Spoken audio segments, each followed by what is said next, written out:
Continuing from where we started, just to make you understand the diverse and huge nature of mental ability as a subject, I am putting up few more questions which are very different in nature.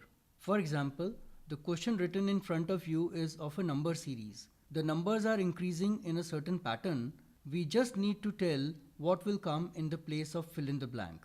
Now again, there can be so many methods to solve this question. One method can give us the answer, but it will be very lengthy in nature. For example, the question is 2, 12, 30, fill in the blank, 90, 132. One way is called difference. Difference means, first of all, I will taking a difference between 2 and 12, which is a difference or a gap of 10. Between 12 and 30, the gap is of 18. Between 30 and fill in the blank, we don't know what to do. Next, again we don't know what to do. And at the end, it is of 42. Now, just to find out that what will come here in these two fill in the blanks, you will further have to take difference of the difference, which is increasing by 8. But after that, we are clueless. We don't know what to do. And anything can happen. The number can increase, the number can decrease, the number can remain constant. It can be 8, 9, 10, 11. It could be 8, 10, 12, 14. It can be 8, 7, 6, 5. It can be 8, 6, 4, 2. It can be 8, 8, 8, 8, n number of possibilities, and out of these n number of possibilities, only one is correct. Since I know it, I am taking a difference of 8, but then this should continue till the end. 18 and 8 is 26. Between 30 and fill in the blank, there should be a gap of 26, making it 56. I have written my answer, but I am not very sure whether this is the correct answer or not until and unless I get 42 with the same reason. 26 and 8 is 34. 34 and 8 is 42. When I get this logic 42, then I am sure that my answer 56 is correct. But as you might have seen, by doing so, I have consumed a lot of time. Since I have consumed a lot of time, I am looking for new innovative methods to come to a same answer, but with same answer. Now again, I am trying to solve the same question, that is 2, 12, 30, fill in the blank, 90, 132, by using a very innovative method. How I can find an innovative method? If I analyze these numbers. Now I am analyzing these numbers. I am trying to analyze that how I can write 2, 12, 30 and so on using my squares and cubes. For example, I can write 2 as 1 square plus 1. I can write 12 as 3 square plus 3. I can write 30 as 5 square plus 5. 1, 3, 5. The logic has become very simple. The next number will be 7. 7 square plus 7. 7 sevens are 49 plus 7 is 56. Same answer, but we are consuming much less time and the logic is very concrete. It is so concrete that I need not use 90 and 132. Although 90 is 9 square plus 9 and 132 is 11 square plus 11. One more method that we can do is, again the question 2, 12, 30, fill in the blank, 90, 132. I am now using another method. I can write 2 as 2 square minus 2, 12 as 4 square minus 4, 30 as 6 square minus 6, 2, 4, 6. It is even numbers, so 8 square minus 8. 8 square is 64 minus 8 is 56 again. Same answer using a very different technique. This is called subtract the number from its squares. By doing so, we are saving a lot of time because I am not solving 90 and 132 at all.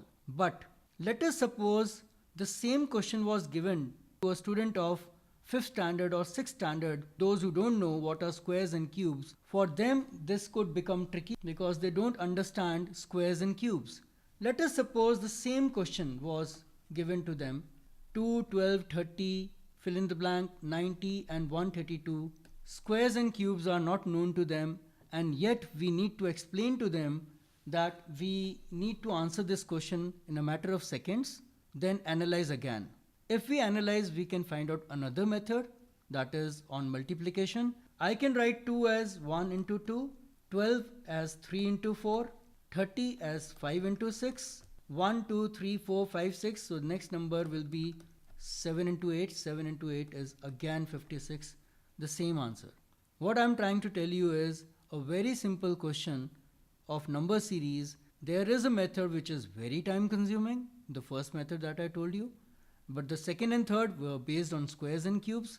Even if you don't know squares and cubes, this question can be still very easy, very simple, and it can be answered in a very simple way using our analyzing power, the 4 things that I've told you to remember.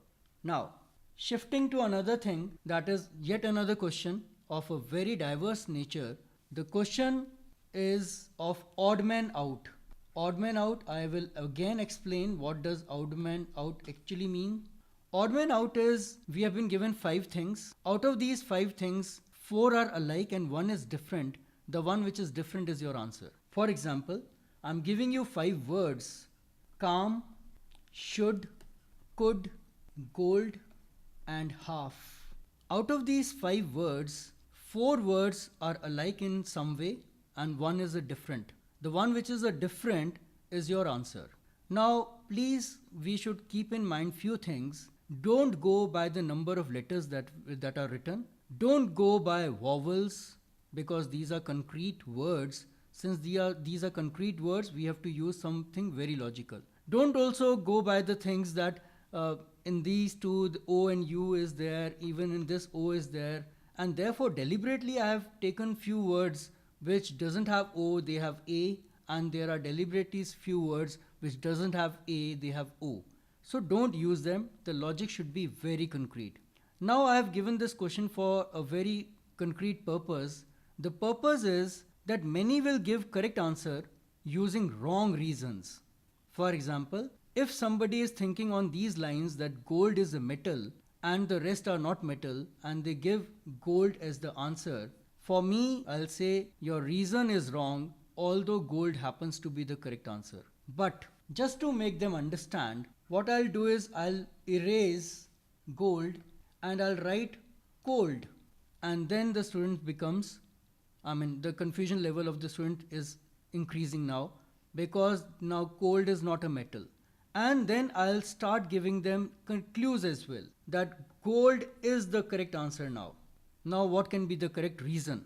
The reason is, in the rest 4, L is silent, whereas in cold or gold, L was pronounced. Calm, should, could, half. L is silent, whereas in cold or gold, L is pronounced. So the logic behind giving this question was, even the correct reasons are very important, not just the correct answer. So the answer is cold.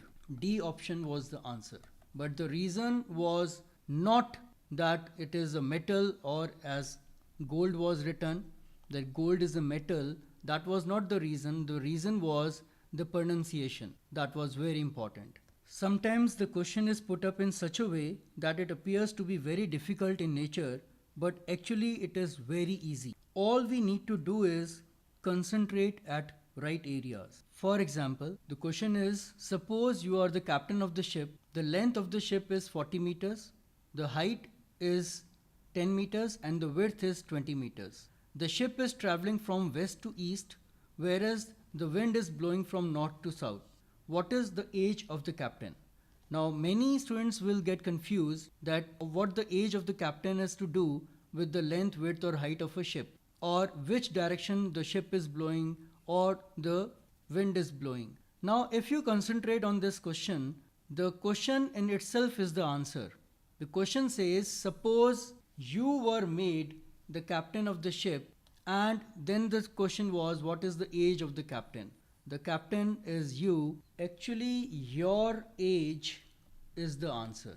Whatever is your age is the answer, because you were made the captain of the ship, and then what was done was that you were given a data and the concentration was on the data, whereas it was your age which was being asked. So such type of questions can also be asked, which are very tricky in nature. The question itself gives you the answer, but we become very casual and therefore we are unable to find it. Such questions are called tricky questions.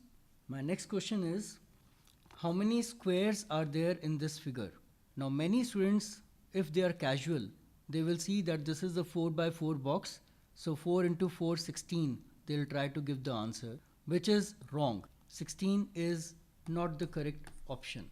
What many will do is, they will say it is 4 by 4, 16 inside and one bigger figure, the main, so 17. But 17 is also a wrong answer. How we should actually count it is, there are 16 inside and 117. This 2 by 2 is also a square. This 2 by 2 is also a square. This 2 by 2 is also a square. This 2 by 2 is also a square. Actually, there are many squares in this. If we are to count it, we can count it in this. The total number of squares is 30. For example, I am counting these 30 squares now. 16 inside and one big 17. This is 18th. This is 19th. This is 20th. This is 21st. This is 22nd. This is 23rd. This is 24th. This is 25th. This is 26th. These were 2 by 2. Now there are 3 by 3 as well. This is 27. This is 28. This is 29. And this is finally 30th. 3 by 3. Now, by doing so, again, what we are doing is we are consuming a lot of time. If we are consuming a lot of time, then there must be a shortcut to it. The shortcut is very simple. We were given a square of 4 by 4. Now there is a very simple formula to this. The formula is applicable only on a perfect square as we have been given. And how many squares are there? This should be the question. The formula is very simple. Since this square is cut into 4 equal parts, add the numbers of square till 4. 1 square plus 2 square plus 3 square plus 4 square will be your answer. 1 square is 1, 2 square is 4, 3 square is 9, 4 square is 16, which is equal to 30. In other words, what we can do is, now suppose this is a 5 by 5 square and the question was the same, that how many squares are there in this figure. Now 5 by 5 square, that means add squares till 5. 1 square plus 2 square plus 3 square plus 4 square plus 5 square, which is equal to 1 square is 1, 2 square is 4, 3 square is 9, 4 square is 16 and 5 square is 25. So which is 1 plus 4 is 5 and 25 is 30. 30 and 25 is 55. Answer is very simple, 55 it becomes.